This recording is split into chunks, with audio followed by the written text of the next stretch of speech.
بسم اللہ الرحمن الرحیم۔ برادران اسلام، دینی اور ملی بھائیوں، نوجوان دوستوں، احباب اور بزرگوں، قابل احترام ماں اور بہنوں، عزیز بچوں،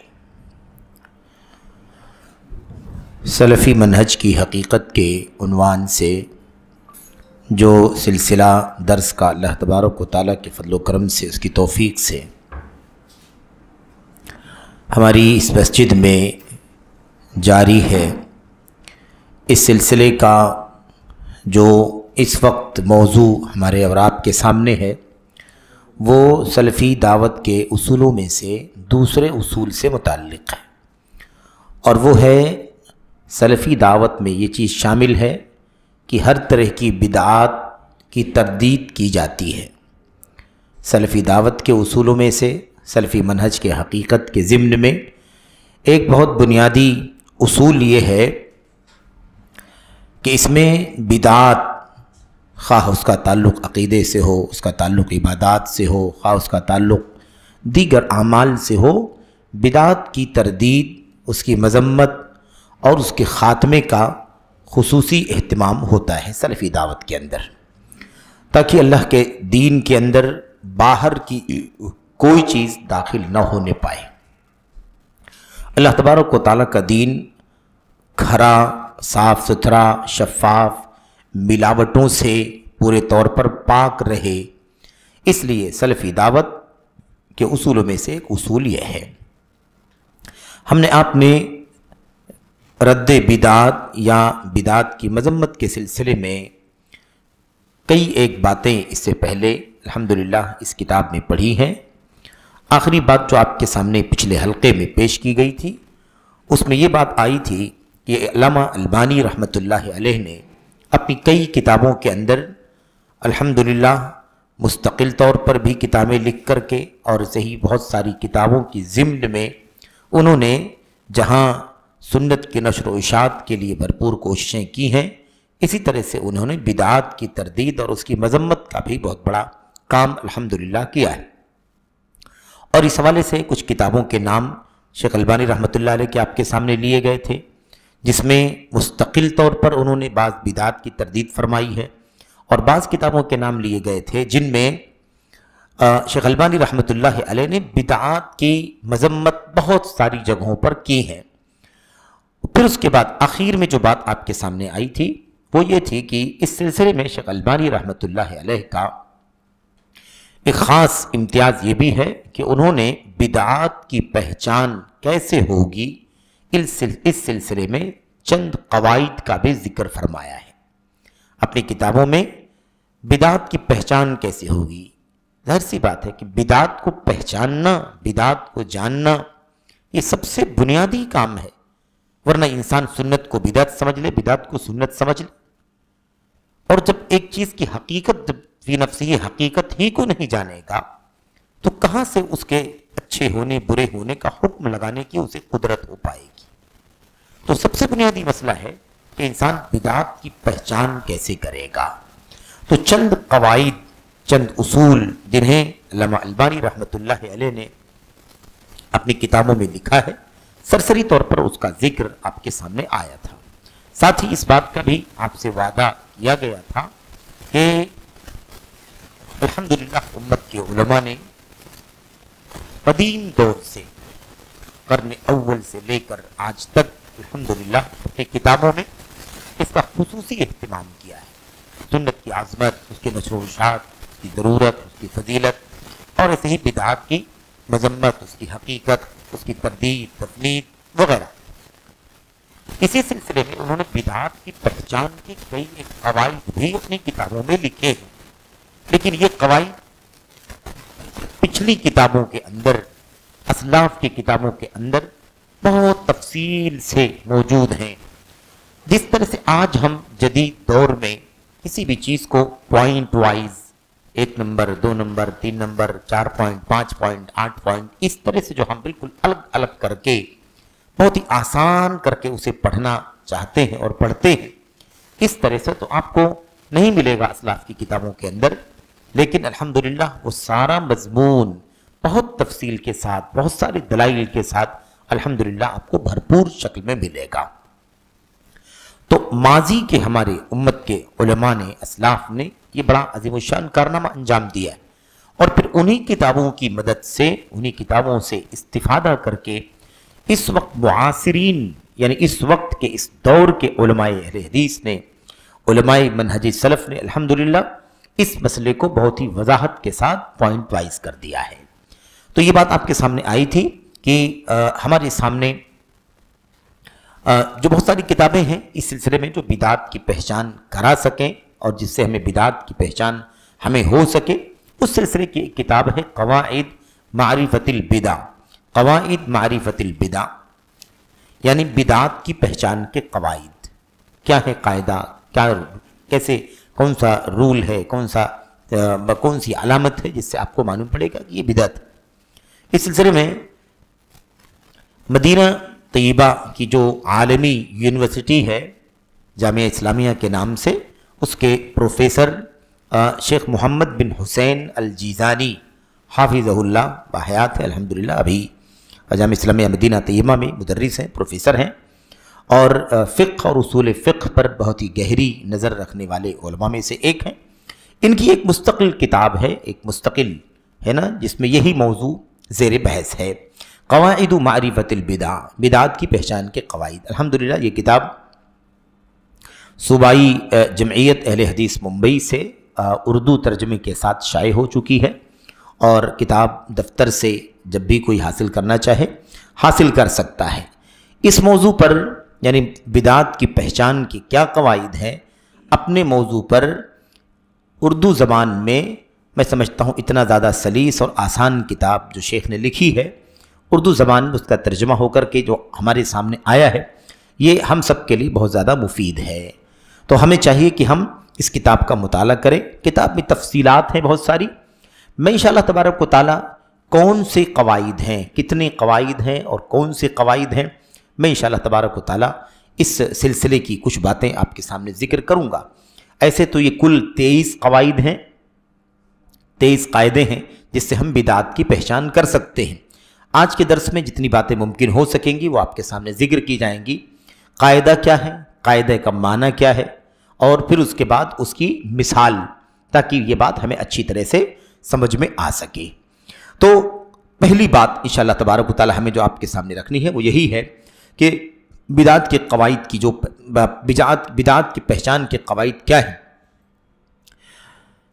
جو قواعد ہم نے علامہ البانی رحمۃ اللہ علیہ کے حوالے سے پڑھا ہے اسے آپ نے سنا ہے، وہ 8 قاعدے ہیں۔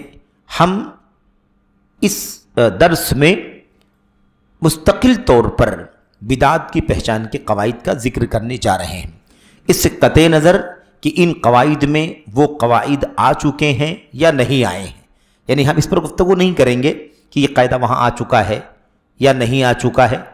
مستقل طور پر ہم ایسا سمجھیں کہ وہاں مختصر طور پر 8 قاعدے بیان کیے گئے ہیں اور یہاں پر کل 23 قاعدے ہیں، اور اس کا تذکرہ آپ کے سامنے اس لیے کیا جا رہا ہے تاکہ ایک ساتھ میں یہ بات آپ کے سامنے آ جائے۔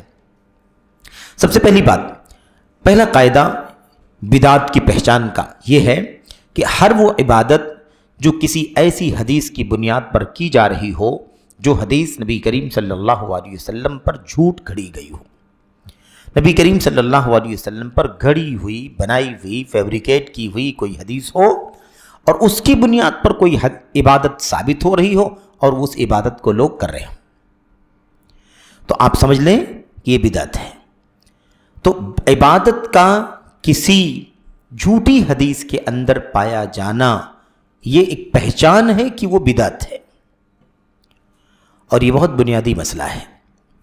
یہ پہلا ہی قاعدہ بہت زیادہ اہم ہے، بہت زیادہ قیمتی ہے، کیونکہ ہمارے سماج میں، ہمارے بیچ میں، ہمارے معاشرے میں، ہمارے ملک میں، وطن میں یہ ایک بہت بڑا المیہ ہے میرے بھائیوں، کہ بہت ساری ایسی عبادتیں لوگوں کے درمیان عام ہیں، پھیلی ہوئی ہیں، جس کی بنیاد کوئی صحیح حدیث نہیں ہے، نہ کوئی قرآن کی آیت ہے، نہ کوئی صحیح حدیث ہے نبی کریم صلی اللہ علیہ وسلم کی، بلکہ اس کی بنیاد کیا ہے؟ ضعیف حدیث، ایک ایسی حدیث جو ضعیف ہے، نہ قابل اعتبار ہے، جھوٹی ہے، من گھڑت ہے، ایسی حدیث کے اندر وہ بات آئی ہوئی ہے اور لوگ اس کے مطابق عمل کر رہے ہیں۔ تو اب کوئی بھی کہے، کوئی یہ کہے کہ بھئی یہ حدیث کے اندر ہے، ٹھیک ہے حدیث ضعیف ہے یا حدیث گھڑی گئی ہے، لیکن گھڑنے والے نے حدیث گھڑی ہے، عمل کرنے والے کو کیا سروکار؟ یہ مسئلہ بہت زیادہ پیچیدہ ہے۔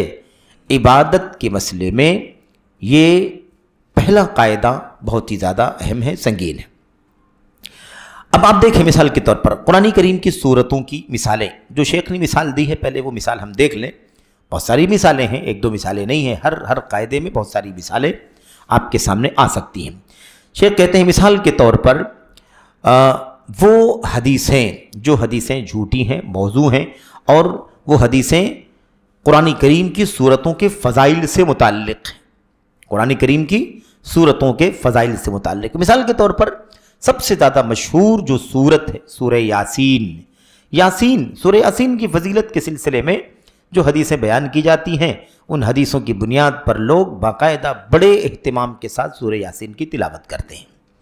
اب اگر سورہ یاسین کی تلاوت، ایسے تو سورہ یاسین قرآن کریم کی آیت کریمہ ہے، ہر حرف پر 10 نیکی ہر انسان کو ملے گی جو بھی اس کی تلاوت کرے گا نیک نیتی کے ساتھ، لیکن الگ سے جو فضیلت بیان کی جائے تو اب فضیلت کی بنیاد پر ایک بہت بڑا طبقہ آپ دیکھیں گے، خاص طور پر ان لوگوں کا جو عام لوگوں کا ہے اور عام طور پر مطلب جہالت غالب ہے ان کے اوپر، ایسے لوگوں کے ہاں سورہ یاسین کی اتنی زیادہ فضیلت سمجھی جاتی ہے، ایسا سمجھا جاتا ہے کہ اس سے زیادہ فضیلت والی کوئی صورت نہیں ہے، جبکہ حقیقت یہ ہے کہ سورہ یاسین کے سلسلے میں، اس کی فضیلت کے سلسلے میں جتنی روایتیں آئی ہوئی ہیں کوئی روایت ثابت نہیں۔ سورہ یاسین کی فضیلت میں جو روایتیں آئی ہیں وہ ثابت نہیں ہیں، لیکن لوگوں کے ہاں مشہور ہے۔ اب اور کوئی چیز نہیں پڑھتا، قرآن کھولتا ہے سورہ یاسین، قرآن کھولتا ہے سورہ یاسین، جمعہ کو سورہ یاسین، رات کو سورہ یاسین، اور خصوصیت کے ساتھ کسی کی موت ہونے والی ہو، اقرؤوا علی موتاکم یاسین، اپنے مردوں پر یاسین کی تلاوت کرو۔ بغیر مستند بات ہے، یہ حدیث صحیح نہیں ہے، لیکن لوگوں کے ہاں عام ہے۔ اب آپ سوچئے کہ یہ جو عبادت آئی لوگوں کے بیچ میں کہ فلاں سورت کو پڑھنا چاہیے کیونکہ اس کی یہ فضیلت، فلاں سورت کو پڑھنا چاہیے کیونکہ اس کی یہ فضیلت، جو حدیثیں صحیح ہیں، ثابت ہیں، ان کے اندر جو فضیلتیں سورتوں کی آئی ہوئی ہیں الحمدللہ وہ ثابت ہیں، اور ان کی بنیاد پر ان سورتوں کی تلاوت کرنا جیسا اس حدیث میں بتلایا گیا ہے، یقیناً یہ بہت بڑا نیکی کا کام ہے، اللہ کی قربت کا ذریعہ ہے۔ لیکن جو حدیثیں ضعیف ہیں، موضوع ہیں، جھوٹی ہیں، من گھڑت ہیں، ناقابل اعتبار ہیں، ایسی حدیثوں پر اعتماد کر کے فلاں سورت کی تلاوت کا اہتمام کرنا، ظاہر سی بات ہے کہ اب اس سورت کی تلاوت ایسے اپنے آپ میں عبادت ہے، ہر حرف پر 10 نیکی ہے، لیکن یہ سوچ کر کے کہ اس سورت کو پڑھنا چاہیے کیونکہ اس پہ یہ فضیلت ہے، اس حدیث کے بارے میں، اس حدیث میں اس سورت کے بارے میں یہ فضیلت ہے، حالانکہ وہ حدیث جھوٹی ہے تو وہ فضیلت ثابت ہی نہیں ہوگی، اور اب اس کو عبادت سمجھ کر کے ہم انجام دیں گے تو بدعت ہو، عبادت سمجھ کر کے انجام دیں گے تو وہ چیز بدعت کہلائے گی۔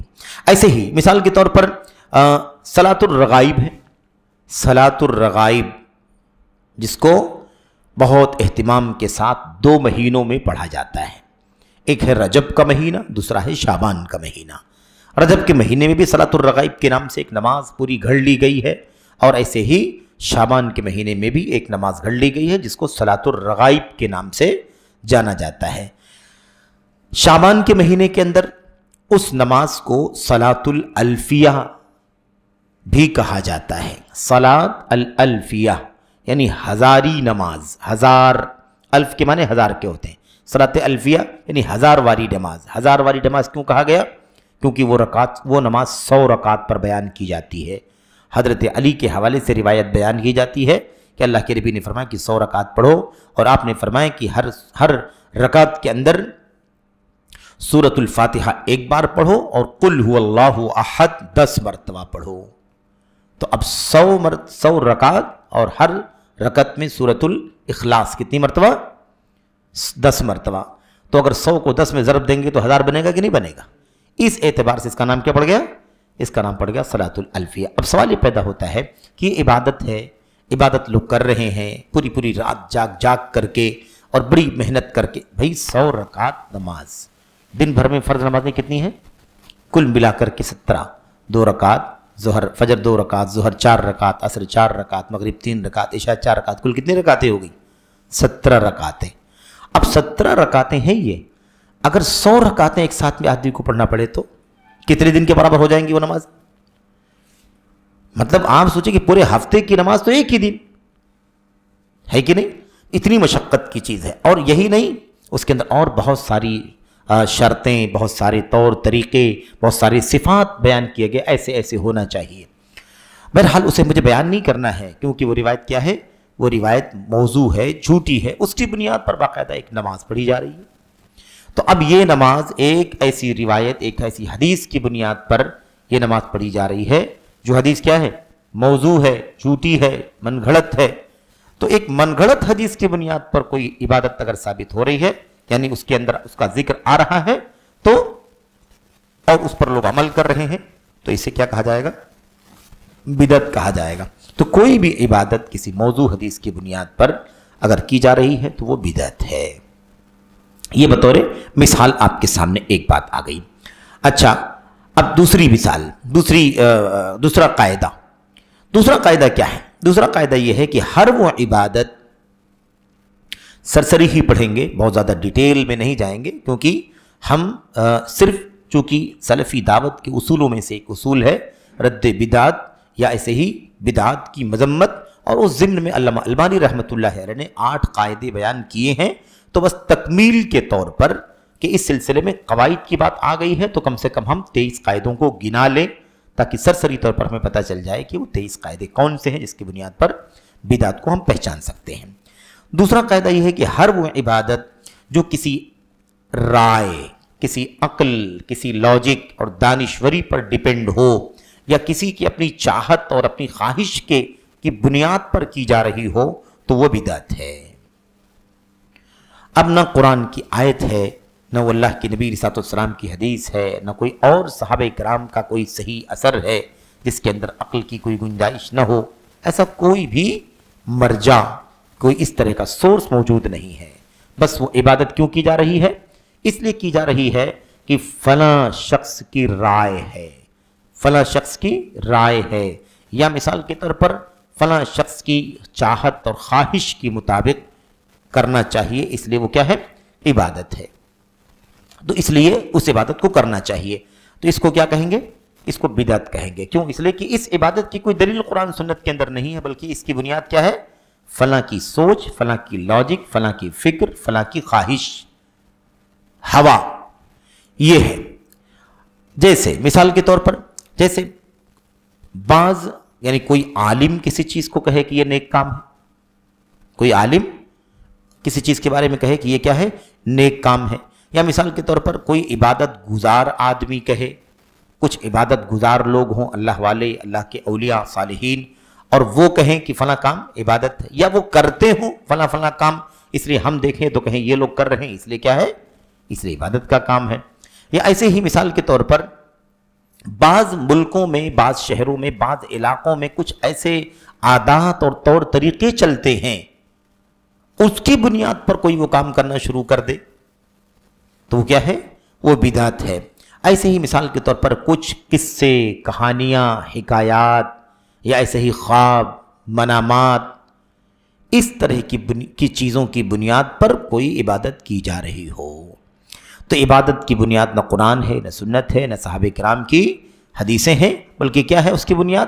اس کی بنیاد ہے کسی عالم کا قول، کسی عبادت گزار کا کوئی قول، کسی علاقے کی عادت اور طریقہ، یا مثال کے طور پر بعض قصے، کہانیاں، واقعات، فلاں نے ایسا کہا، فلاں نے ایسا کہا، یا فلاں بزرگ نے، فلاں صاحب علم نے، فلاں اللہ والے نے یہ خواب دیکھا ہے، اس لیے اسے کیا کہا جائے گا؟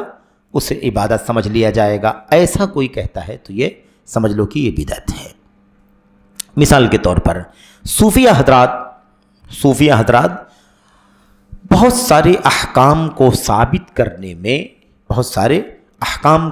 کرنے میں کس پر ڈیپینڈ کرتے ہیں؟ کس پر ان کا دار و مدار ہوتا ہے؟ ان کا دار و مدار ہوتا ہے کشف کے اوپر۔ کشف ایک ان کے یہاں باطل عقیدہ ہے کہ آدمی اللہ کی عبادت کرتے کرتے کرتے ایک ایسے مقام پر پہنچ جاتا ہے کہ اس کے بعد اللہ تبارک و تعالیٰ اور بندے کے بیچ کے پردے ختم ہو جاتے ہیں۔ کشف کے معنی ہوتے ہیں کھولنا، اوپن کرنا۔ تو کشف کا معنی کیا سمجھا جاتا ہے؟ آدمی عبادت کرتے کرتے اللہ والا ہو جاتا ہے، بہت بڑا ولی بن جاتا ہے، اللہ تبارک و تعالیٰ کا محبوب بن جاتا ہے، اور اب اس کے بعد اس کے اور اللہ کے بیچ کے پردے ختم ہو جاتے ہیں۔ گویا کہ وہ ڈائریکٹلی دیکھتا ہے کہ اللہ تبارک و تعالیٰ کو کیا مقصود ہے، اللہ تبارک و تعالیٰ کا کیا کہنا ہے، اللہ تبارک و تعالیٰ کی رضامندی کس چیز میں۔ اس طرح سے یہ عقیدہ رکھا جاتا ہے۔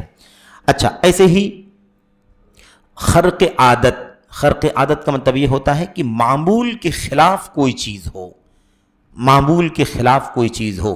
ایک چیز ہے، مثال کے طور پر کبھی پانی میں آدمی پیر رکھے گا تو پیر چلا جائے، لیکن اس کے خلاف ہو جائے کہ پانی سخت ہو جائے، آدمی چل رہا ہو مثال کے طور پر۔ یا آگ کا کام ہے جلانا لیکن وہ نہ جلائے، ٹھنڈ کا کام ہے کہ وہ آدمی کو سردی کا احساس دلائے لیکن اس کے خلاف رہے، وہ آدمی کو سردی کا احساس نہ ہو۔ تو خرق عادت یعنی عادت کے خلاف، اس کے اگینسٹ کوئی چیز ہو۔ اس طرح کی چیزیں صوفیہ کے یہاں قابل اعتبار مانی جاتی تھیں۔ اس بنیاد پر ان کے یہاں بہت ساری چیزیں حلال تھیں، حرام تھیں، جائز تھیں، ناجائز تھیں، یہ کام کرو، یہ کام نہیں کرو۔ اور بنیاد کیا ہے اس کی؟ کوئی بنیاد نہیں، قرآن نہیں، سنت نہیں، کچھ بھی نہیں، بلکہ ان کی بنیاد کیا ہے؟ ان کی بنیاد یہ ہے کہ فلاں اللہ کے بندے کو کشف ہوا ہے، فلاں اللہ کے بندے کو کشف ہوا، فلاں نے خواب دیکھا، ٹھیک ہے، فلاں شخص سے ایک دم خلاف معمول چیز نظر آ گئی، تو اس کو بنیاد بنا لینا۔ تو صوفیوں کے ہاں یہ چیزیں پائی جاتی ہیں۔ اب اس طرح کی چیزوں سے کوئی بھی عبادت ثابت نہیں ہوتی، جو کچھ بھی کیا جائے گا اسے کیا کہا جائے گا؟ بدعت کہا جائے گا، یہ بدعت ہے۔ تو یہ پہچان ہے کہ فلاں کی رائے، فلاں کی عقل، فلاں کی خواہشات، فلاں کی چاہت، فلاں کی مرضی، اس بنیاد پر کوئی چیز ثابت نہیں ہوتی۔ کائن من کان، کوئی بھی ہو، کوئی بھی ہو، کوئی چھوٹا ہو، بڑا ہو، نیک ہو، صالح ہو، اللہ کا بندہ ہو، نبی ہو، کوئی بھی ہو میرے بھائیوں، یاد رکھیں کہ اپنی خواہشات کی بنیاد پر، اپنی عقل کی بنیاد پر کوئی چیز ثابت نہیں ہوتی، بلکہ اس کا راستہ کیا ہے؟ وحی کا راستہ ہے، وحی کا راستہ ہے۔ تو اللہ کے نبی علیہ الصلوۃ والسلام سے جو چیزیں ہمیں ملی ہیں وہ سنت ہیں، اور اس کے بعد جو بھی لوگوں کی رائے، لوگوں کی لاجک، دانشوری، خواہشات نفس وغیرہ کے ذریعے سے جو چیز دین کے اندر آ گئی ہے وہ کیا ہے؟ وہ ساری چیزیں بدعت ہیں۔ اچھا، ایسے ہی آئی بات خواہشات کی بات آ گئی مثال کے طور پر۔ اب آپ دیکھیے کہ بہت ساری ایسے دعائیں ہیں، بہت سارے اذکار ہیں جو کیا ہیں؟ بدعتی اذکار ہیں، یعنی وہ اذکار، وہ دعائیں کہیں موجود نہیں ہیں، وہ بدعت ہیں۔ جیسے مثال کے طور پر اللہ تبارک و تعالیٰ کا نام جو ہے، صرف اللہ کا نام لینا، صرف اللہ کا نام لینا۔ کیسے نام لینا؟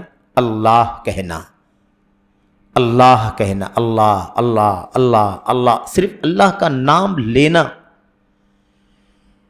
اب یہ تو لوگوں کے ہاں جذبات کا مسئلہ ہے، لوگ سوچتے ہیں کہ بھئی اللہ کے نام سے بڑا اور نام کون سا ہو سکتا ہے؟ اس میں کوئی شک نہیں ہے کہ اللہ کے نام سے زیادہ بڑا نام کوئی نہیں، اللہ سے بڑا کوئی نہیں، اللہ کے نام سے بڑا کوئی نام نہیں، اس میں کہاں شک ہے۔ لیکن سوال پیدا ہوتا ہے کہ اللہ کا نام زبان سے کہنا یہ عبادت ہے یا نہیں ہے، یعنی ذکر ہے کہ نہیں ہے۔ اللہ تعالیٰ کے نام کے ساتھ ساتھ اور چیز جوڑی جائے تو بالکل ٹھیک ہے، کوئی سبحان اللہ کہے، اللہ کے ساتھ کیا جوڑے؟ سبحان اللہ، اس کا معنی ہوگا اللہ کی ذات پاک ہے، میں اللہ کی ذات کی پاکی بیان کرتا ہوں، یہ تو اللہ تبارک و تعالیٰ کا ذکر ہے۔ الحمدللہ بڑھا دے، اللہ کے ساتھ میں الحمدلی، اللہ کے لیے تمام تعریفیں، یہ اللہ تبارک و تعالیٰ کی حمد ہے، اللہ کا ذکر ہے کہ نہیں؟ لا الہ الا بڑھا دے، لا الہ الا اللہ، اللہ کے ساتھ اگر یہ رہے لا الہ الا اللہ پورا جملہ رہے تو اللہ تبارک و تعالیٰ کا ذکر ہے، بلکہ افضل الذکر ہے، سب سے فضیلت والا ذکر ہے، سمجھ رہے ہیں؟ افضل الذکر لا الہ الا اللہ، سب سے افضل ذکر اللہ۔ کیوں؟ اس لیے کہ اس کے اندر سب معانی ہے نا۔ ہم نے سبحان اللہ کہا، اس کا معنی کیا ہوگا؟ میں اللہ تعالیٰ کی پاکی بیان کرتا ہوں، ہر طرح کے عیب سے، ہر طرح کے نقص سے، ہر طرح کے شرک سے، ہر طرح کی ساجیداری سے، شرکت سے، ہمسری سے وغیرہ۔ اور جب ہم کہتے ہیں الحمدللہ، تمام تعریف اللہ کے لیے ہیں، تو ہم تمام تعریفوں کا حقدار اللہ تبارک و تعالیٰ کو قرار دیتے ہیں۔ لا الہ الا اللہ بولتے ہیں، لا حول ولا قوت الا باللہ کہتے ہیں، ہے کہ نہیں؟ تو یہ سب تو ذکر ہے، لیکن صرف اللہ کہنا کیا یہ ذکر ہے؟ لیکن لوگوں کے جی میں لگتا ہے، لوگوں کی خواہش میں، ان کے من میں لگتا ہے کہ اس سے اچھا ذکر کچھ نہیں ہے۔ دیکھو صوفیوں کو کیا کرتے ہیں، وہ اللہ اللہ اللہ اللہ اللہ اللہ، مطلب باقاعدہ ان کے ہاں سب سے بڑا ذکر مانا جاتا ہے۔ وہ سبحان اللہ نہیں بولتے، بلکہ ان کی دماغ میں یہ کہ سب سے بڑا ذکر اللہ کا نام زبان سے لینا ہے، اس کے ساتھ کسی اور چیز کا اضافہ کرنا ہی نہیں، اللہ ہی بس۔ اور ساتھ ہی ساتھ یہ سوچتے ہیں کہ کسی اور چیز کا اضافہ کیا جائے گا تو اس میں بھی وقت چلا جائے گا، اللہ کے ہی لفظ میں وقت لگانا ہے۔ یہ کیا ہے؟ خواہشات نفسانی، آدمی کی اپنی من کی چاہت ہے، اس کا کوئی ثبوت اللہ کی کتاب سے، اللہ کے نبی علیہ السلام کی سنت سے نہیں ہے۔ اچھا، یا اس سے بھی آگے بڑھ کر کے صوفی حضرات کیا کرتے ہیں، اللہ کا لفظ بھی استعمال کرنے کی بجائے کیا کرتے ہیں، ضمیر استعمال کرتے ہیں، ناؤن کے بجائے پرو ناؤن، صرف ہوا، هو اللہ لا الہ، تو ہوا کے معنی کیا ہوتے ہیں، وہ، ہوا، وہ، ہما، وہ دونوں، ضمیر سب جانتے ہیں۔ تو اب مسئلہ یہ پیدا ہوتا ہے کہ اگر ہوا کہہ کر کے اللہ تبارک و تعالیٰ کو یاد کریں تو کیا اس کو ذکر کہا جائے گا؟ کیا یہ عبادت میں آئے گا؟ نہیں آئے گا۔ کیوں؟ اس لیے کہ کوئی دلیل نہیں قرآن کی سنت کی، بلکہ یہ لوگوں کی اپنی خواہشات ہیں۔ ایسا لوگوں نے، صوفیہ نے بنا رکھا ہے، صوفی حضرات نے ایسا بنا رکھا ہے کہ ہوا کہہ کر کے، اور وہ بھی توقف کرتے ہیں، ہو۔ اگر آپ توقف کریں گے تو یہ تو کریں گے نا، اللہ لا الہ الا ہو، اللہ لا الہ الا ہوا، لیکن اگر آپ کو تو وقف کرنا ہو تو اللہ لا الہ الا ہو، تو اب یہ کیا کرتے ہیں، ہو، اور پھر مسلسل ہو اس طرح سے، اور یہ سمجھتے ہیں کہ یہ سب سے افضل ذکر ہے، سب سے افضل عبادت ہے، اور پھر یہ کہتے ہیں کہ ہمارا پورا وقت اللہ تبارک و تعالیٰ کے ذکر میں جاتا ہے۔ تو اب اس طرح کی جو لوگوں نے عبادتیں بنا رکھی ہیں، ان عبادتوں کا مستند یعنی اس کا مرجع، سورس کیا ہے؟ نہ قرآن ہے، نہ سنت ہے، نہ صحابہ کا کوئی طریقہ ہے، بلکہ اس کا مرجع کیا ہے؟ اس کا مرجع ہے من، چاہی اپنی چاہت، خواہش نفس، ہوس جس کو کہتے ہیں، بس ان کا سوچنا ایسا ہے کہ یہ عبادت ہے۔ تو کسی کے سوچنے سے، کسی کی خواہش سے، کسی کی رائے سے، کسی کے نظریے سے کوئی چیز عبادت نہیں بن جائے گی، بلکہ وہ دین میں کیا کہلائے گی؟ بدعت کہلائے گی۔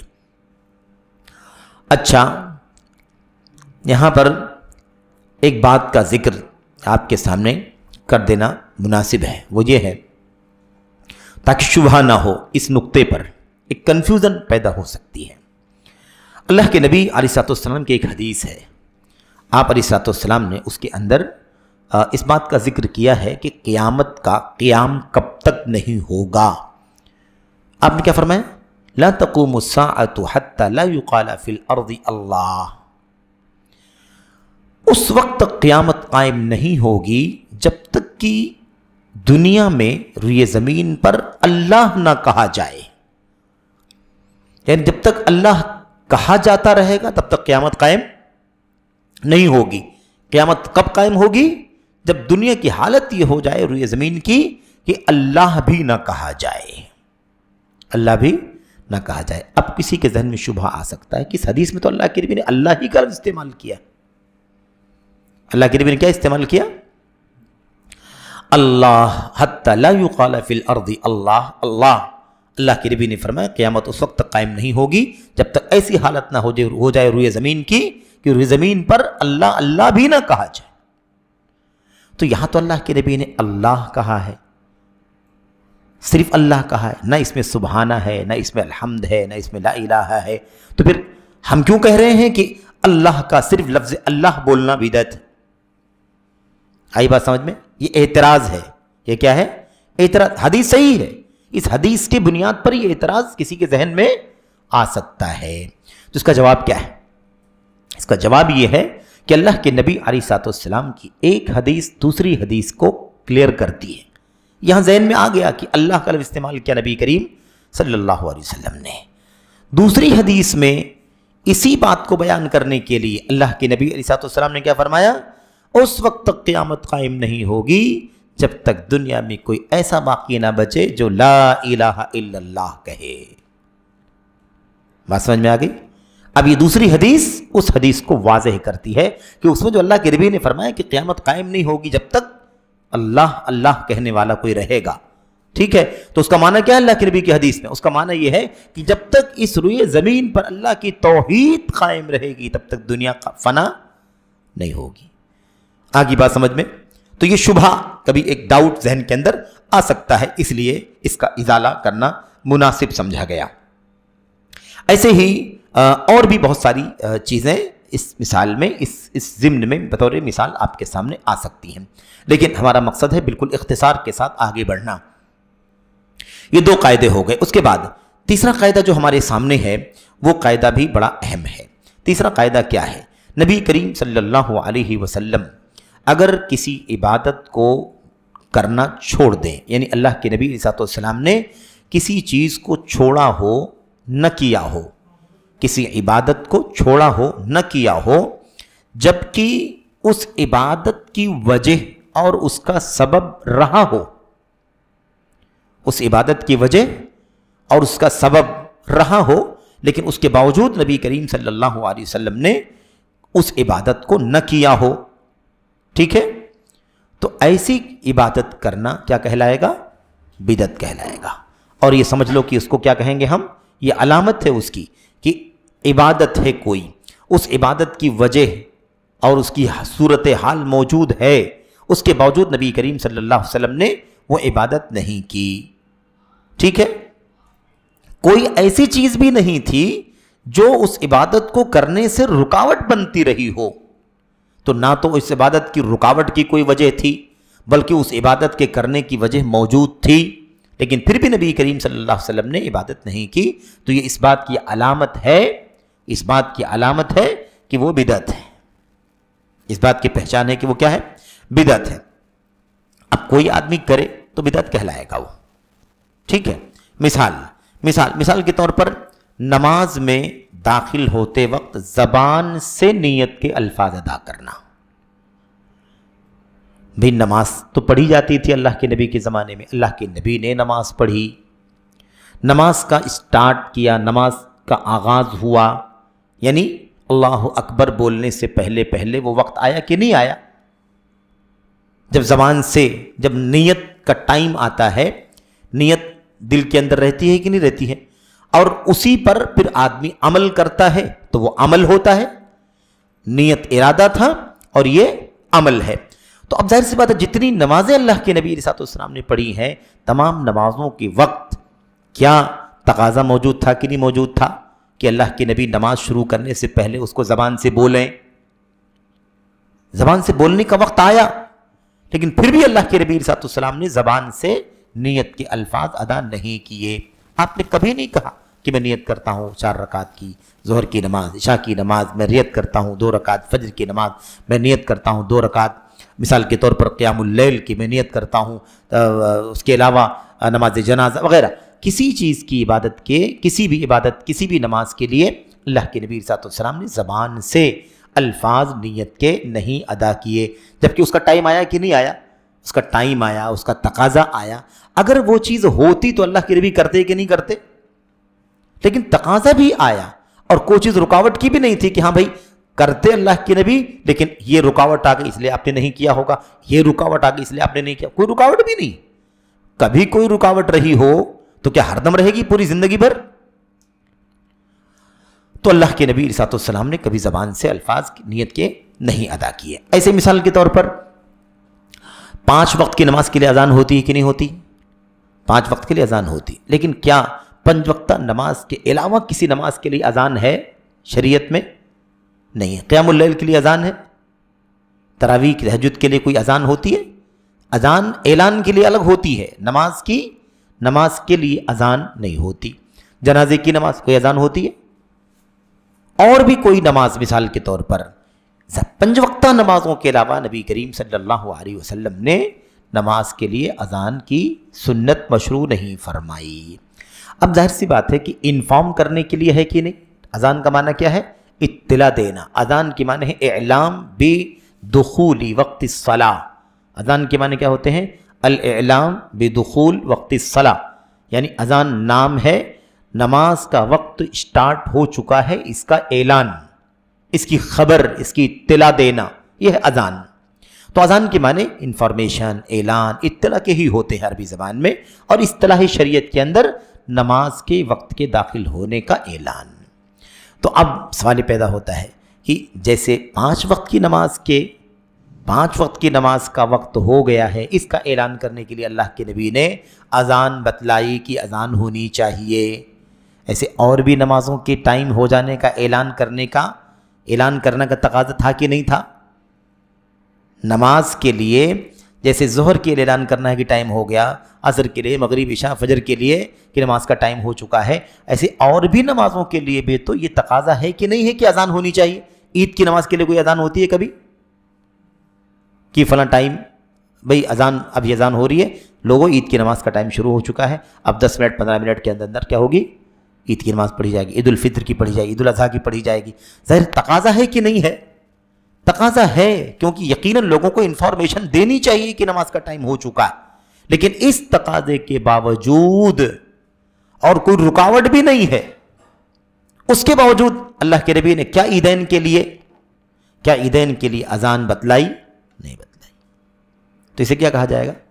اسے بدعت کہا جائے گا۔ اب کوئی کہے بھائی 5 وقتہ نماز کے لیے اگر آپ سمجھتے ہیں انفارم کرنا چاہیے تو کیا عید کی نماز کے لیے تو اور زیادہ انفارم کرنا چاہیے؟ کیونکہ سارے مسلمانوں کو اکٹھا ہونا ہے، باہر شہر سے اکٹھا ہونا ہے، تو کیا اس کی بات مانی جائے گی؟ اس کی بات نہیں۔ اسے کیا کہا جائے گا؟ اسے کہا جائے گا کہ یہ بدعت ہے۔ یہ کیوں؟ اس لیے کہ سب کچھ تھا، عید کی نماز تھی، عید کی نماز کے لیے اعلان ہونا چاہیے، اس کا تقاضا بھی تھا، کوئی رکاوٹ بھی نہیں تھی، پھر بھی نبی کریم صلی اللہ علیہ وسلم نے عیدین کے لیے اذان کا طریقہ امت کو نہیں بتلایا۔ اس کا مطلب یہ ہے کہ ایسا کوئی کرتا ہے تو بدعت ہے۔ ایسے ہی مثال کے طور پر صفا مروہ، حاجی عمرہ کرنے والا جب جاتا ہے تو وہ اپنی طواف کے اندر اپنے عمرے کے طواف کے اندر، حج کے طواف کے اندر، عمرے کے اندر صحیح کرتا ہے، ایسے ہی حج کے اندر صحیح کرتا ہے۔ طواف جب کرتا ہے تو طواف کر کے 7 چکر مکمل کرنے کے بعد 2 رکعت اس کے پیچھے نماز پڑھتا ہے، ایسے ہی حج کے طواف میں بھی 2 رکعت نماز پڑھتا ہے۔ سوال پیدا ہوتا ہے کہ کیا صفا مروہ کے درمیان صحیح کرنے کے بعد بھی نماز پڑھنی چاہیے؟ صفا مروہ کی صحیح کرنے کے بعد کیا نماز پڑھنی چاہیے 2 رکعت؟ ظاہر ہے کہ سب کچھ کیا، اللہ کے نبی صلی اللہ علیہ وسلم طواف کیا، 7 چکر مکمل کیے، آپ نے 2 رکعت نماز پڑھی، ایسے ہی آپ نے صحیح کیا، صفا مروہ کے درمیان 7 چکر آپ نے لگائے، 7 شوط، اور اس کے بعد اللہ کے نبی صلی اللہ علیہ وسلم نے وہاں پر نماز نہیں پڑھی۔ تو جیسے طواف کا معاملہ آپ کے سامنے تھا، آپ نے نماز کا حکم دیا، نماز پڑھی 2 رکعت، ایسے صحیح بھی آپ نے کی۔ جیسے طواف کو طواف کہتے ہیں، ایسے صحیح کو بھی طواف کہتے ہیں۔ صحیح کا ایک نام طواف ہے، صحیح کا ایک نام طواف ہے، صحیح کو بھی طواف کہتے ہیں جیسے طواف کو طواف کہتے ہیں۔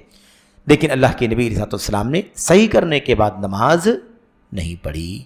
تو اب ظاہر سی بات ہے کہ اگر اس کا تقاضا تھا کہ جیسے آپ نے طواف کے بعد نماز پڑھی ایسے آپ پڑھتے صحیح کے بعد بھی، لیکن آپ نے تقاضے کے باوجود نہیں پڑھی، تقاضے کے باوجود نہیں پڑھی، رکاوٹ بھی کوئی نہیں تھی۔ اس کا مطلب یہ ہے کہ اگر یہ چیز دین میں ہوتی، اللہ کے نبی صلی اللہ علیہ وسلم کو بتلانا ہوتا تو آپ نے یہ کام ضرور کیا ہوتا، نہیں کیا ہے، یہی اس بات کی دلیل ہے کہ یہ کیا ہے؟ یہ بدعت ہے۔ آپ کا تقاضے کے باوجود یہ کام نہ کرنا بدعت ہے۔ خیر، اس طرح سے اور بھی بہت ساری مثالیں ہو سکتی ہیں۔ یہ ہمارے سامنے تیسرا قاعدہ تھا۔ ایسے ہی ہمارے سامنے ایک قاعدہ، چوتھا جو قاعدہ ہے وہ قاعدہ دیکھیں کیا ہے۔ چوتھا قاعدہ یہ ہے کہ عبادات میں سے کوئی بھی عبادت جسے سلف صالحین نے، صحابہ نے، تابعین نے، تبع تابعین نے نہیں کیا ہے، کوئی عبادت جسے صحابہ، تابعین، تبع تابعین، جس کو ہم اسلاف کہتے ہیں، خیر القرون، سلف صالحین جن کو ہم کہتے ہیں، سلف، تو جس عبادت کا کرنا چھوڑ دیا کس نے؟ ہمارے اسلاف نے، یعنی نہیں کیا۔ بلکہ یہی نہیں کہ عبادت کیا نہیں، اسے کسی نے اپنی کتاب میں نوٹ بھی نہیں کیا، لکھا بھی نہیں، کسی نے اس کو نقل بھی نہیں کیا، بیان بھی نہیں کیا کہ بیان کرے کسی کو بتلا دے، نہ تو نقل کیا، نہ تو عمل کیا، نہ تو کتاب میں کہیں لکھا، نہ اپنی مجلسوں میں، اتنی ساری مجلسیں ہوئی ہوں گی صحابہ کرام، تابعین، تبع تابعین کے دور میں، کسی مجلس میں کسی نے اس کو چھیڑا تک نہیں، اس عبادت کا ذکر بھی نہیں چھیڑا، اس عبادت کا ذکر بھی نہیں چھیڑا۔ تو ایسی صورت میں وہ عبادت جو لوگ کریں گے اس کو کیا کہا جائے گا؟ اس کو بدعت کہا جائے گا۔ بات یاد رکھیں، اس سے پہلے بات آئی کہ اللہ کے نبی علیہ السلام نے نہیں کیا، یہاں اللہ کے نبی علیہ السلام کے بعد کی بات ہو رہی، قاعدہ الگ ہے یہ چوتھا قاعدہ۔ اس میں کیا ہے؟ جو عبادت اللہ کے نبی کے صحابہ، تابعین، تبع تابعین نے نہیں کیا ہے، کیا نہیں ہے، حتیٰ کہ کہیں نوٹ بھی نہیں کیا، کسی مجلس میں کوئی گفتگو بھی نہیں کیا، اس کا ذکر بھی نہیں چھیڑا، تو ایسی صورت میں اس عبادت کو بدعت کہا جائے گا۔ شرط صرف اتنی سی ہے کہ اس عبادت کے کرنے کا تقاضا آیا ہو، اس عبادت کے کرنے کا تقاضا آیا ہو، لیکن پھر بھی نہ تو صحابہ نے، تابعین نے، تبع تابعین نے کیا، نہ تو کسی نے ان میں سے اس کو نقل کیا، یعنی کسی اور کو بتلایا، آگے بڑھایا، اور نہ ہی کسی نے اسے اپنی کتاب میں لکھا، نہ تو کسی نے اپنی مجلسوں میں سے کسی مجلس میں اس کا ذکر چھیڑا، تو ایسی صورت میں وہ کیا ہے؟ ایسی صورت میں وہ بدعت ہے۔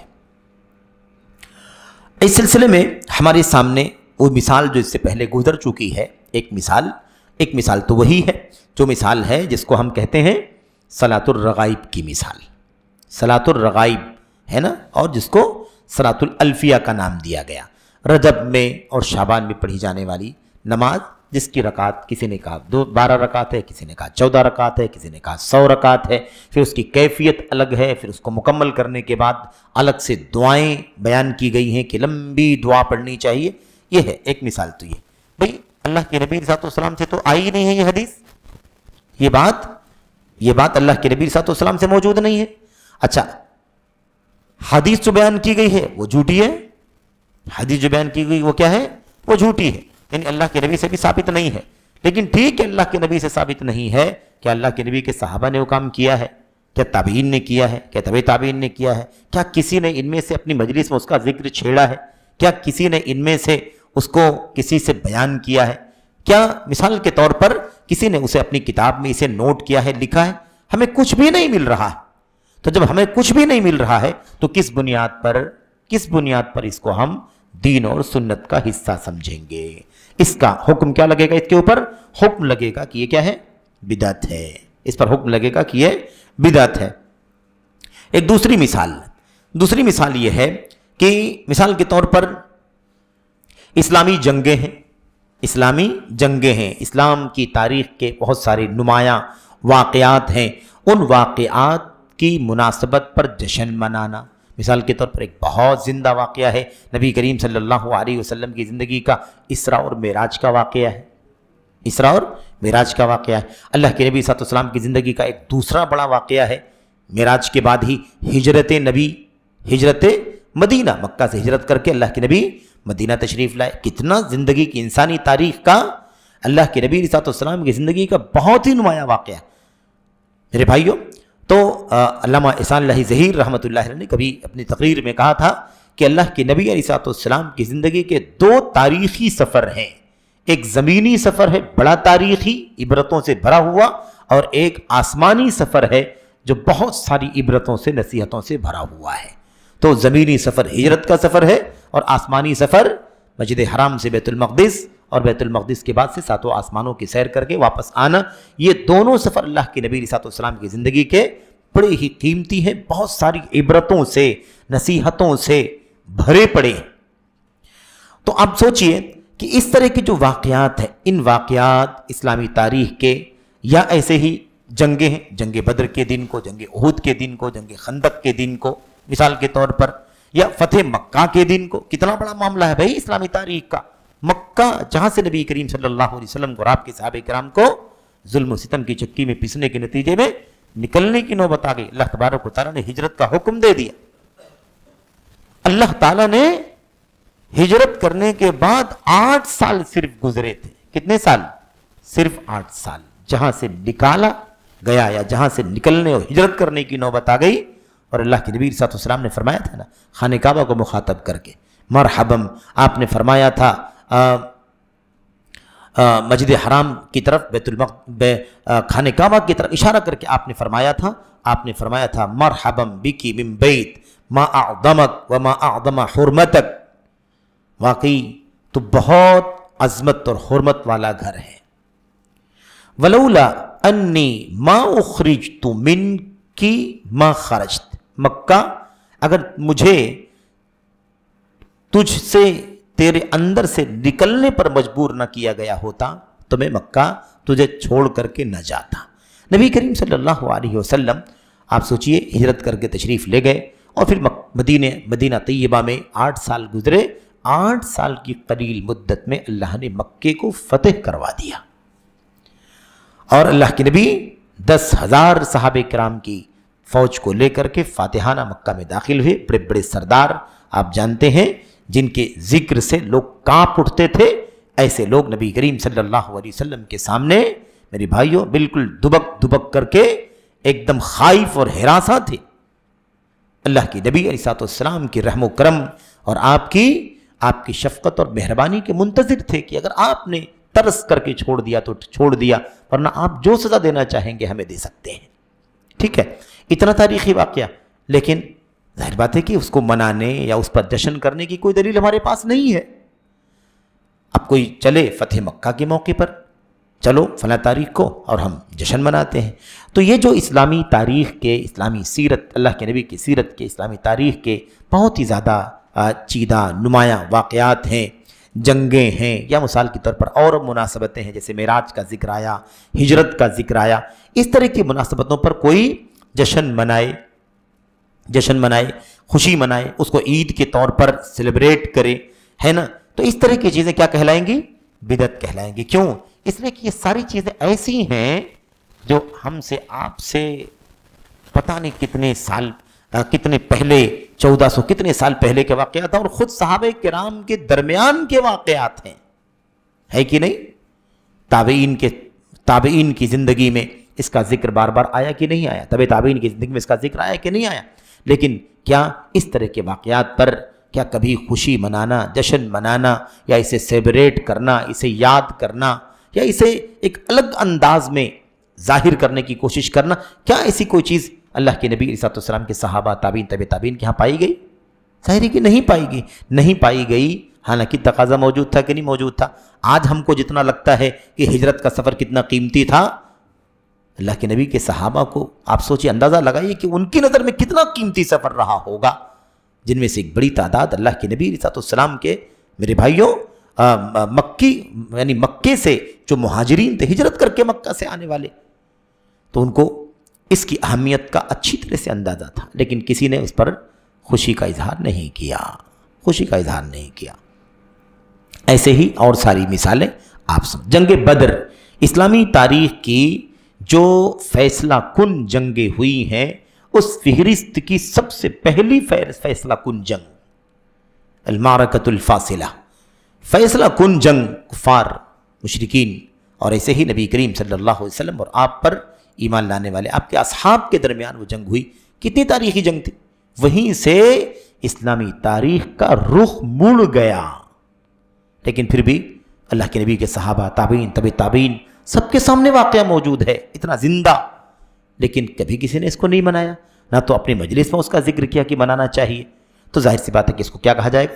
اس کو بھی بدعت کہا جائے گا. اور اسی قبیل سے نبی کریم صلی اللہ علیہ وسلم کی پیدائش بھی ہے.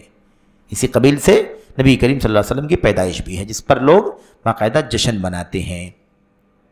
ایسے ہی اور بھی بہت ساری مثالیں ہو سکتی ہیں. البتہ ظاہر ہے کہ جب اس سلسلے میں ہمارے پاس کوئی دلیل نہیں ہے، نہ سنت میں، نہ صحابہ، تابعین، تابعین، خیر القرون میں، تو اس کے بدعت ہونے میں کوئی شک نہیں ہے. اسی لیے وہ قاعدہ بھی ہمیں خود حضرت حذیفہ ابن الیمان رضی اللہ تعالیٰ عنہ سے ملتا ہے. یہ قاعدہ جو ابھی ہم نے پڑھا ہے، یہ قاعدہ چوتھا قاعدہ، اس قاعدے کی بنیاد یہ قول بھی ہے حضرت حذیفہ ابن الیمان رضی اللہ تعالیٰ عنہ کا.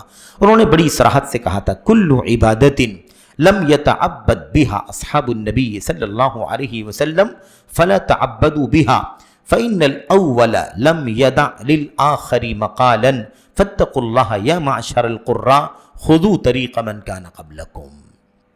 یہ تاریخی جملہ حضرت حذیفہ رضی اللہ تعالیٰ عنہ نے ارشاد فرمایا تھا. آپ سوچئے کہ اگر حضرت حذیفہ یہ بات اپنے ساتھیوں کے بیچ میں، صحابہ ساتھیوں کے بیچ میں اور تابعین شاگردوں کے بیچ میں کہہ رہے ہیں تو ہمارے لیے یہ بات کتنی قیمتی ہے. اللہ کے نبی کہتے ہیں، حضرت حذیفہ فرماتے ہیں، کہتے ہیں ہر وہ عبادت جسے نبی کریم صلی اللہ علیہ وسلم کے صحابہ نے نہ کیا ہو، ہر وہ عبادت جسے نبی کے صحابہ نے بطور عبادت نہ کیا ہو فلا تعبدوا بہا، فلا تتعبدوا بہا، تو تم بھی انہیں عبادت کی طرح نہ کرو، یعنی تم اسے کر کے عبادت مت بناؤ. کیوں؟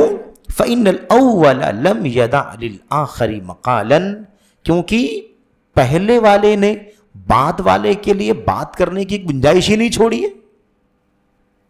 پہلے والے نے بعد والے کے لیے کوئی بات کرنے کی گنجائش ہی نہیں چھوڑی ہے. اگر وہ چیز دین میں ہوتی تو انہوں نے کیا ہوتا ہے کہ نہیں کیا ہوتا. تو جو عبادت صحابہ نے کی ہے وہ تم بھی کرو، اور جو عبادت صحابہ نے نہیں کی ہے وہ تم بھی نہ کرو، اس لیے کہ کوئی مجال بات چیت کی ہے ہی نہیں اس کے اندر. فاتقوا اللہ یا معشر القراء، اے علماء کرام کی جماعت اللہ سے ڈرو. کیا کہا؟ فاتقوا اللہ، اللہ سے ڈرو. یا معشر القراء، اے قراء پڑھنے والے.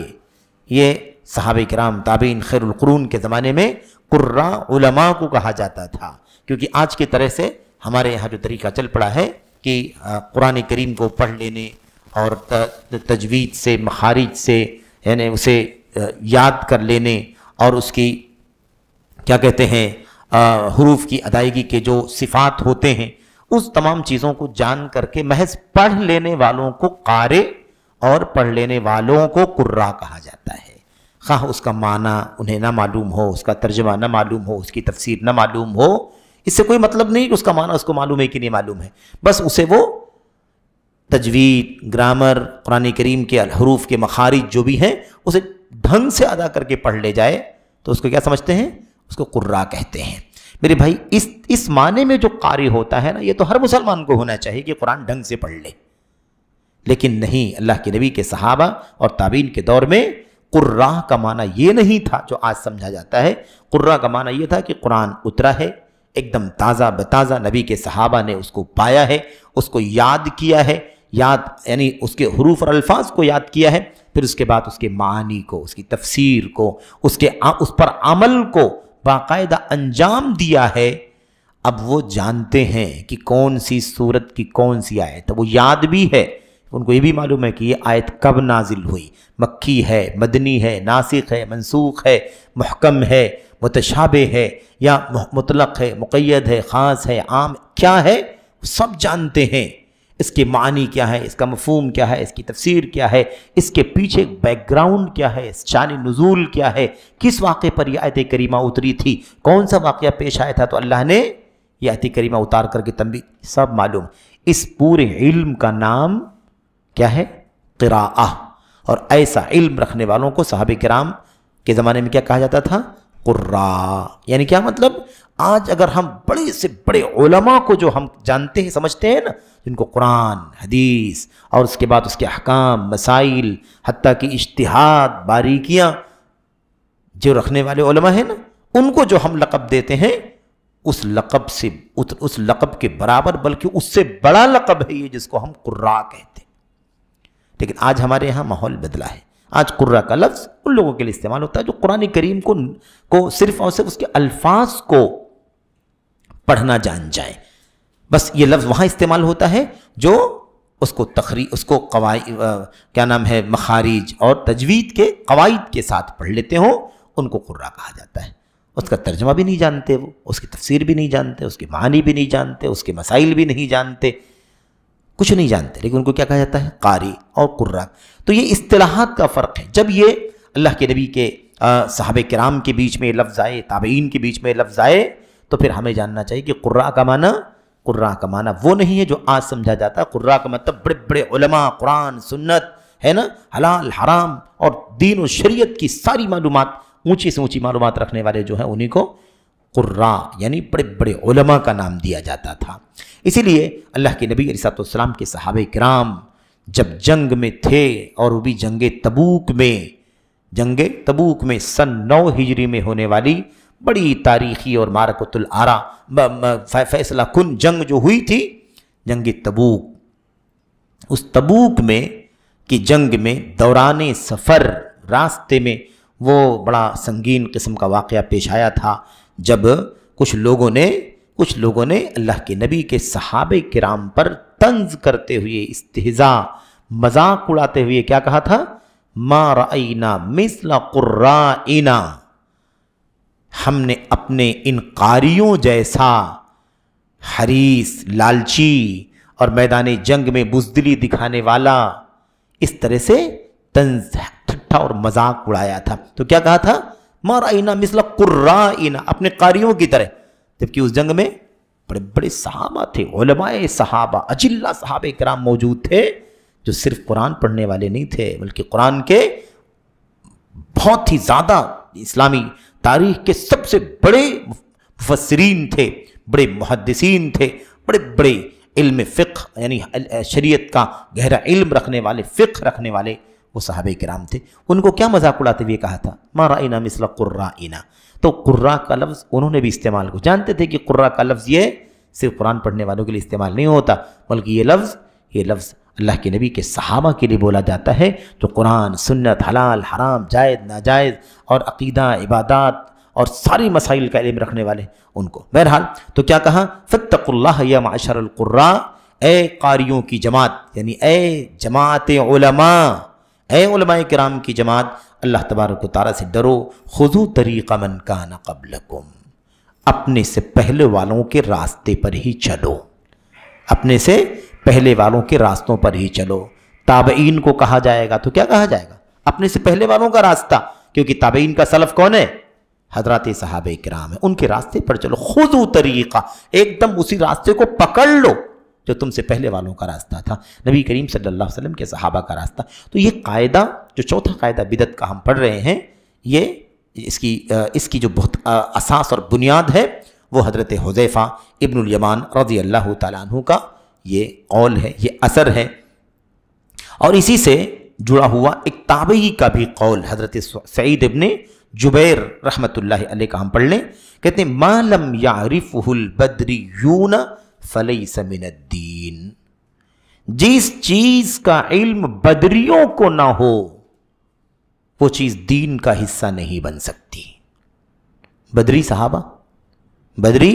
صحابہ اعملوا ما شئتم فقد غفرت لکم، یاد ہے نا اللہ کے نبی علیہ السلام نے کیا کہا تھا جب بدریوں کے بارے میں یا بعض بدریوں کے بارے میں کسی موقع پر کسی کی طرف سے کوئی بات آ گئی تو اللہ کے نبی علیہ السلام نے فرمایا تھا کہ تمہیں کیا معلوم اللہ تبارک و تعالیٰ نے بدریوں کے بارے میں کیا کہا ہے؟ لعل اللہ طلع علی اہل بدر فقال اعملوا ما شئتم فقد غفرت لکم، کیا کہہ رہے ہو بدریوں کے بارے میں؟ بدریوں کا مقام جانتے ہو؟ جنگ بدر اسلامی تاریخ کی پہلی بڑی جنگ، چھوٹی چھوٹی جنگیں ہوئی تھی اس سے پہلے بھی ہلکی ہلکی، کئی ایک نام ہے ساری تاریخ سیرت میں 3 4 یا اس سے بھی زیادہ، لیکن جو ایک فیصلہ کرنے والی کفر و اسلام کے بیچ میں فرق اور امتیاز کر دینے والی، حق اور باطل میں امتیاز، فرقان قائم کر دینے والی جنگ جو ہوئی تھی وہ جنگ بدر تھی۔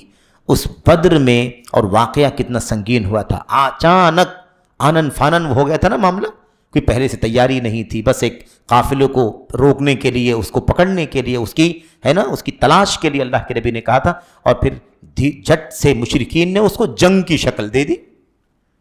اب چیلنج ہو گیا، قرآن کریم اس کا نقشہ کھینچا گیا کہ جب یہ بات آئے کہ جنگ کے لیے تیار ہونا ہے تو اچانک آنن فانن، تعداد بھی نہیں، ہتھیار بھی نہیں، اور ابھی ہنگامی طور پر تو بہت مشکل پیش آ جاتی ہے، لیکن وہ اللہ کے نبی کے اصحاب تھے، اللہ کے دین کی حفاظت کے لیے، اللہ کے دین کے میرے بھائیوں وہ سپاہی تھے، انہوں نے آنن فانن اپنے آپ کو آمادہ کر لیا، بالکل جیسے تیسے نیت تھے اللہ کے نبی کے حکم پر آپ تیار ہو جائیں گے۔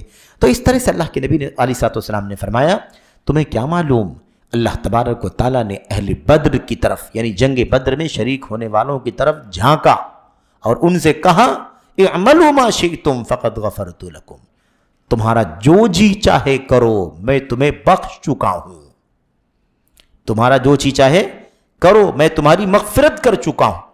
یہی دلیل ہے کہ بدریوں کے بارے میں، زبان کھولنے والے کے بارے میں کہ کو یہ جاننا چاہیے کہ بدریوں کا مقام کتنا اونچا ہے۔ اگر اللہ کے نبی نے کہا کہ اللہ تعالیٰ فرماتا ہے تم جو چاہو کرو میں تمہیں بخش چکا ہوں، اس کا مطلب اب وہ زندگی گزاریں گے، دنیا سے جائیں گے تو یہ خوبی ان کی ہوگی کہ اللہ نے ان کی بخشش فرما دی۔ ایسا کوئی کام زندگی میں ان سے ہو ہی نہیں سکتا جو ان کی بخشش کے اگینسٹ آ جائے، ہے کہ نہیں؟ لیکن لوگ زبان درازی کرنے پر آتے ہیں، قینچی چلاتے ہیں زبان کی، قلم کی، تو پھر کسی کو خاطر میں نہیں لاتے۔ خیر، کیا کہا؟ ما لم يعرف البدریون فلیس من الدین، جو چیز بدریوں کو معلوم نہ ہو وہ دین کی چیز ہی نہیں ہے۔ یہ معیار تھا ہمارے اسلاف کا، صحابہ کرام۔ تو جو صحابہ، تابعین، تبع تابعین نے جو کام نہ کیا ہو، جو عبادت نہ کی ہو، وہ چیز بدعت ہے۔ سمجھ رہے؟ یہ ہے اس کا خلاصہ۔ بہرحال میرے بھائیوں، ہم لوگوں نے کچھ قاعدے پڑھے ہیں اور ابھی بہت سارے قاعدے، ظاہر کہ ہم نے عرض کیا کہ کل 23 قاعدے ہیں۔ مصنف نے یہ کہا ہے کہ یہ 23 قاعدے ہیں جو جمع کیے گئے کتابوں سے، اور یہ 23 سالہ وہی دور نبوت ہے جو اللہ کے نبی علیہ الصلوۃ والسلام کو اللہ نے عطا فرمایا۔ 23 سال میں سے 13 سال مکی زندگی اور 10 سال مدنی زندگی، کل 23 سالہ دور نبوت ہے۔ اور جب بدعت کی پہچان تلاش کرنے لگے تو پہچاننے کے قواعد کتنے بنے؟ 23 قاعدے بنے۔ خیر، ہم نے چند قاعدے پڑھے ہیں، بقیہ قاعدے انشاءاللہ تبارک و تعالیٰ آگے پڑھیں گے۔ اللہ سے دعا کرتے ہیں کہ اللہ تبارک و تعالیٰ ہمیں ان باتوں کو پڑھنے سمجھنے کی، اس کی مثالوں کو سمجھنے کی توفیق عطا فرمائے، اور ہمیں اپنے درمیان اپنی عملی زندگی میں اس کے مطابق عمل کرنے اور اسے برتنے کی توفیق بخشے، آمین رب العالمین۔ وصلی اللہ وسلم وبارک علی نبینا محمد وعلی آلہ وصحبہ اجمعین۔ السلام علیکم ورحمۃ اللہ وبرکاتہ۔